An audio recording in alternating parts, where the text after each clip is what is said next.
नमस्कार। इस वीडियो में हम पढ़ेंगे गुणोत्तर माध्य। हम लोग समांतर माध्य के बारे में पढ़ चुके हैं, ठीक इसी ढंग से गुणोत्तर माध्य। तो जब तीन राशियां गुणोत्तर श्रेणी में हो तो बीच वाली राशि को अन्य दो राशियों का गुणोत्तर माध्य कहते हैं और गुणोत्तर माध्य को जीएम से या ज्योमेट्रिकल मीन से प्रदर्शित करते हैं। तो उदाहरण के लिए मान लीजिए कि 2, 4, 8 ये हम देख सकते हैं कि ये गुणोत्तर श्रेणी या गुणोत्तर अनुक्रम में है। तो ये जो बीच वाली संख्या 4 है ये 2 और 8 का गुणोत्तर माध्य कहलाती है। अब ये ज्ञात करने का तरीका, चूँकि ये संख्याएं गुणोत्तर अनुक्रम में है तो दूसरा पद और पहले पद का अनुपात तीसरे पद और दूसरे पद के अनुपात के बराबर होगा। तो मान लीजिए कि हमें दो संख्याएं a और b है, इनके बीच में एक गुणोत्तर माध्य ज्ञात करना है। उस स्थिति में a-g-b गुणोत्तर श्रेणी में होगी। इसका अर्थ ये हुआ कि दूसरा पद और पहले पद का अनुपात तीसरे पद और दूसरे पद के अनुपात के बराबर होगा, यानी g/a = b/g। और इसके आधार पर हमने g² बराबर ab प्राप्त कर लिया या g बराबर √ab। तो हमने देख लिया कि यदि दो राशियों के बीच में एक गुणोत्तर माध्य ज्ञात करना हो तो दोनों राशियों का गुणा करते हैं और उसका स्क्वायर रूट लेते हैं। अब मान लीजिए एक से ज़्यादा गुणोत्तर माध्य हमें ज्ञात करना हो। मान लीजिए कि a और b के बीच में n गुणोत्तर माध्य ज्ञात करना हो, तब इसकी प्रक्रिया हम देखते हैं। यदि ये इसके गुणोत्तर माध्य हैं a और b के बीच में g1 से लेकर gn तक, तो इस स्थिति में a, g1, g2, gn और b ये गुणोत्तर अनुक्रम में होंगे और उसमें b सबसे अंतिम पद होगा, a प्रथम पद होगा और कुल पदों की संख्या n+2 होगी। तो ये b n+2 पद होगा, यानी ar की घात n+1, यानी r की घात n+1 बराबर b/a। तो उससे r का मान हमने ज्ञात कर लिया b/a की पावर 1/n+1। और g1 का मान ज्ञात करना है यदि, तो g1 यानी दूसरा पद a × r, g2 यानी तीसरा पद यानी ar²। इस तरह से हमने सभी पदों के जो गुणोत्तर माध्य हैं उनके मान ज्ञात कर लिए। तो आइए इन गुणों को हम सवालों में देखें। उसके पहले एक प्रमेय छोटा सा, गुणोत्तर समांतर माध्य और गुणोत्तर माध्य में संबंध। मान लीजिए कि दो संख्याएं हैं a और b, तब इनका गुणोत्तर समांतर माध्य अरिथमेटिक मीन a+b/2 होगा और गुणोत्तर माध्य gm √ab होगा। अब यदि इन दोनों समीकरणों को हम देखें तो a+b/2 में से यानी अरिथमेटिक मीन में से ज्योमेट्रिक मीन हम घटाएं, देखिए क्या मिलता है। इसका यदि हम एलसीएम लें तो ये 1/2 a+b - 2 √ab। और ये सूत्र बन रहा है a² + b² - 2ab के रूप वाला, अर्थात √a - √b का होल स्क्वायर। और कोई भी स्क्वायर एक धनात्मक संख्या होती है, यानी इसका अर्थ ये होगा कि a+b/2 - √ab का अंतर धनात्मक है, यानी a+b/2 √ab से बड़ी है, a+b/2 √ab से बड़ी है। और ये a+b/2 यानी अरिथमेटिक मीन और ये ज्योमेट्रिक मीन। तो हमने प्राप्त सिद्ध कर दिया अरिथमेटिक मीन ज्योमेट्रिक मीन से बड़ा होता है, यानी समांतर माध्य गुणोत्तर माध्य से बड़ा होता है।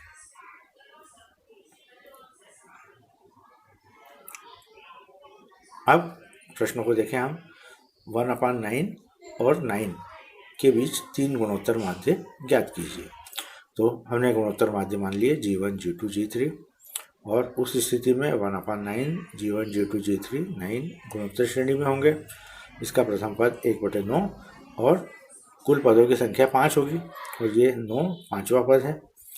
माना कि सार्वनुपात r है, तो सार्वनुपात r हो यदि तो पाँचवा पद होता है ar की घात 4। पाँचवा पद दिया हुआ है हमें 9, तो 9 बराबर 1/9, a का मान रख दिया r की घात 4। इसको हल किया तो r का मान हमें प्राप्त हो रहा है 3। अब r का मान हमें प्राप्त हो गया, a प्राप्त हो गया, तो g1 यानी दूसरा पद ए इंटू आर 1/9 इंटू 3, इसको हल किया तो 1/3। इसी तरह G2 का मान AR² 1/9 और R² का मान 9 रखा तो 1 प्राप्त कर रहे हैं। G3 बराबर AR³ यानी 1/9 इंटू 27, इसका मान 3 प्राप्त कर रहे हैं। इसी ढंग से 1/8 और 128 के बीच 4 गुणोत्तर माध्य ज्ञात कर सकते हैं। ठीक इसी ढंग से किया है इस प्रश्न को। G1 G2 G3 G4 माने हैं और ठीक इसी ढंग से किया है। तो इस प्रश्न को आप लोग स्वयं करके देखें।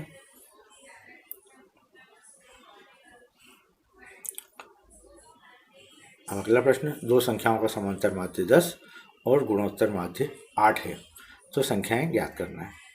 मान लीजिए संख्याएं a और b है, तो समांतर माध्य है a प्लस बी अपॉन 2, ये दिया हुआ है 10, तो a प्लस बी बराबर 20। इसी तरह से गुणोत्तर माध्य है √ab और ये दिया हुआ है 8, तो वर्ग करने पर ab बराबर 64, ये समीकरण 2। अब a माइनस बी का whole square is equal to a plus B का होल स्क्वायर माइनस 4ab, ये तथ्य हम जानते हैं। इसमें a प्लस बी का और a इंटू बी का मान रख दिया। a प्लस बी का मान रख दिया हमने 20 और -4 इंटू ए बी का मान रख दिया 64। इसको हमने हल किया तो हम प्राप्त कर रहे हैं 144 यानी 12 का वर्ग। तो वर्गमूल लेंगे तो a माइनस बी बराबर +-12। अब समीकरण 3 हमारे पास में प्राप्त हो गई है ये। अब 1 और 3 को हम आसानी से हल करके a और b के मान ज्ञात कर सकते हैं। तो एक बार हमने a और b को जोड़ा तो हम प्राप्त कर रहे हैं 16 और 4, और a का मान किसी भी एक समीकरण में रखने पर दूसरी बार प्राप्त हो रहे हैं 4 और 16। तो इस तरह से हमने यदि समांतर माध्य और गुणोत्तर माध्य ज्ञात हो तो संख्याएं ज्ञात कर सकते हैं। अगला प्रश्न है, दो संख्याओं का समांतर माध्य उनके गुणोत्तर माध्य से 2 अधिक है, संख्याओं का परस्पर अनुपात 4:1 है, तो संख्याएं ज्ञात कीजिए। माना कि संख्याओं का अनुपात 4:1 है, तो एक संख्या यदि 4a है तो दूसरी a होगी। अब इनका समांतर माध्य है 4a प्लस a अपॉन 2 यानी 5a अपॉन 2, और गुणोत्तर माध्य हो जाएगा √4a इंटू a बराबर 2a। अब प्रश्न के अनुसार दिया हुआ है समांतर माध्य गुणोत्तर माध्य से 2 अधिक है, यानी arithmetic mean 5a upon 2 is equal to geometric mean यानी 2a प्लस 2, और इसको हमने हल किया और हल करने के बाद a का मान प्राप्त कर लिया। अब a का मान प्राप्त कर लिया है, अब संख्याएं ज्ञात कर सकते हैं। एक संख्या हो जाएगी 4 और दूसरी हो जाएगी 4 गुणित 4 यानी 16, तो 16 और 4 संख्याएं होंगी। ठीक है, इसी ढंग से अगला उदाहरण है, इसको आप स्वयं करके देखें। तो दो उदाहरण को संख्याएं ज्ञात करना है जिनका अंतर 12 है और समांतर माध्य गुणोत्तर माध्य से 2 अधिक है। हमने मान लिया संख्याएं a और b है, तो इनका अंतर a माइनस बी बराबर 12 और इनका समांतर माध्य a प्लस बी अपॉन 2 और गुणोत्तर माध्य √ab। और प्रश्नानुसार समांतर माध्य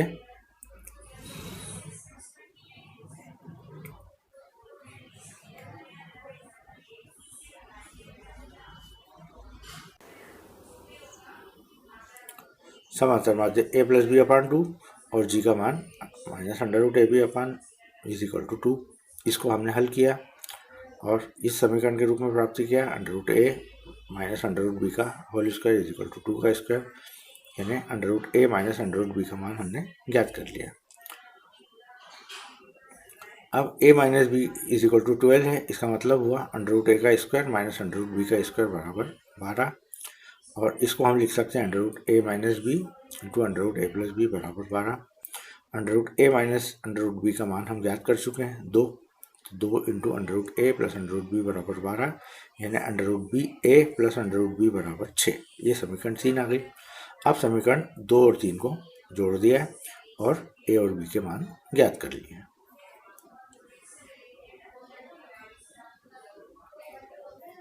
अगला उदाहरण है, यदि दो राशियों का समांतर माध्य a और गुणोत्तर माध्य g हो तो राशियां a plus √a² minus g², यहाँ इसको b कर लीजिए, समांतर माध्य ए और गुणोत्तर माध्य बी हो, तो राशियां होगी ए plus under root a square minus b square और ए minus under root a square minus b square. माना कि संख्याएं एक्स और वाई हैं, तो समांतर माध्य होगा एक्स प्लस वाई अपॉन 2 और ये बराबर ए, यानी एक समीकरण मिल गए हमको एक्स प्लस वाई बराबर 2a। दूसरी गुणोत्तर माध्य दिया हुआ है अंडर रूट एक्स वाई बराबर बी, इसका वर्ग किया तो एक्स वाई बराबर बी स्क्वायर, ये समीकरण 2। अब हम जानते हैं एक्स माइनस वाई का होल स्क्वायर बराबर एक्स प्लस वाई का होल स्क्वायर माइनस 4एक्स वाई, तो यहाँ पर हम एक्स प्लस वाई का मान रख सकते हैं, एक्स इंटू वाई का मान रख सकते हैं, ये मान रख दिया हमने। और जब हमने इसका वर्गमूल लिया तो हम प्राप्त कर रहे हैं एक्स माइनस वाई बराबर plus minus 2 under root a square minus b square, ये समीकरण 3 है। अब समीकरण 1 और ये समीकरण 1 है और ये समीकरण 3 है, इनको हमने योग किया, जोड़ा, तो x का मान हम प्राप्त कर रहे हैं और x का मान वापस इस समीकरण में रखने पर हमें y का मान प्राप्त हो जाएगा a minus plus under root a square minus b square, अर्थात दोनों संख्याएं एक बार प्लस चिन्ह के साथ और एक बार माइनस चिन्ह के साथ हमें प्राप्त होगी। अगला, यदि a और b के मध्य गुणोत्तर माध्य a की घात n प्लस 1 प्लस b की घात n प्लस 1 अपान a की घात n प्लस b की घात n हो तो n का मान ज्ञात करना है। माना कि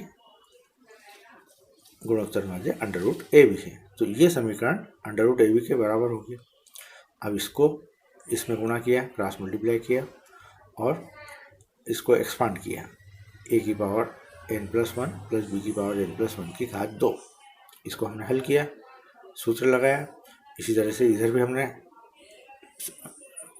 सूत्र लगाया और गुणा किया।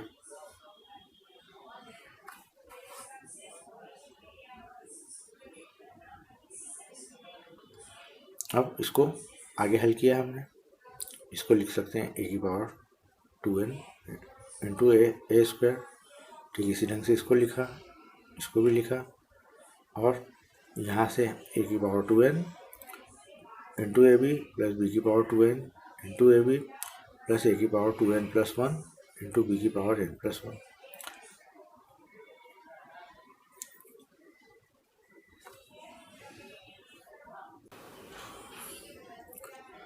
यहाँ हम देख सकते हैं ये पद और ये पद आपस में निरस्त हो जाएंगे, बराबर हैं इसलिए, और a to the power 2n वाले पदों को एक तरफ लाएं और b to the power 2n वाले पदों को दूसरी तरफ लाएं। तो हम देख रहे हैं a to the power n और कॉमन लिया तो a into a minus b मिल रहा है लेफ्ट हैंड साइड में, और b to the power 2n common लिया तो b into a minus b मिल रहा है। और इस चूँकि a to the power 2n plus 1 b to the power 2n plus 1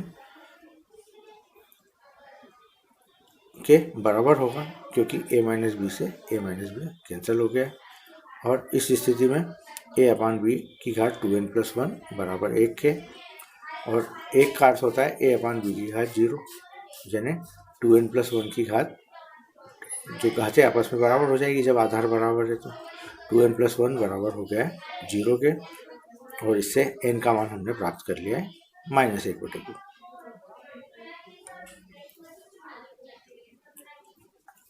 ठीक इसी ढंग से ये प्रश्न है, a और b के बीच समांतर माध्य तथा गुणोत्तर माध्य में m अनुपात n का अनुपात हो तो सिद्ध करना है a अपान b बराबर m plus under root m square minus n square upon m minus under root m square minus n square.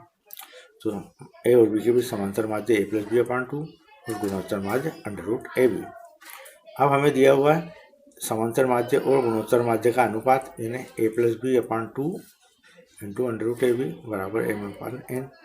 अब हमने यहाँ पर योगांतर अनुपात लिया, यानी एक बार अंश और हर को योग के रूप में लिखा है ऊपर और एक बार अंतर के रूप में लिखा है। इसी तरह से यहाँ पर भी राइट हैंड साइड में भी m प्लस n योग के रूप में लिखा है और m माइनस n अंतर के रूप में लिखा है। दोनों पक्षों में योगांतर अनुपात लगाया हमने, और अब लेफ्ट हैंड साइड बन गया है under root a plus under root b का होल स्क्वायर और under root a minus under root b का होल स्क्वायर, और राइट हैंड साइड को हम लिख सकते हैं under root m plus n का होल स्क्वायर √m-n का होल स्क्वायर।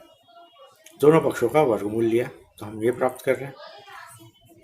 अब एक बार फिर से योगांतर अनुपात लगाया तो इसको अंश और हर को जोड़ करके लिखा है और नीचे अंश और हर का अंतर लिखा है।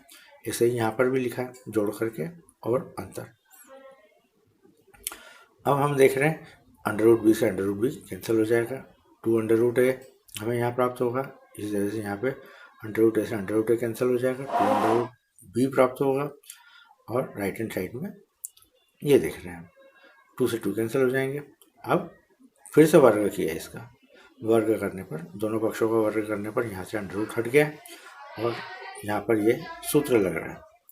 अब यहाँ पर a + b का होल स्क्वायर का फार्मूला लगाया और a + -b का होल स्क्वायर का फार्मूला लगाया। कुछ पद कट जाएंगे तो हम देख सकते हैं ऊपर भी m बच रहा है, नीचे भी n कैंसिल हो गया, m बच रहा है और यही हमें सिद्ध करना था। अब इस प्रश्न को आप लोग करके देखें। दो संख्याओं का योग उनके गुणोत्तर माध्य का n गुना है। सिद्ध कीजिए संख्याएं n प्लस अनुपात ये। ठीक इसी ढंग से हमने मान लिया संख्याएं और इसको आगे हल करके देखा। इसको आप लोग स्वयं हल करके देखें।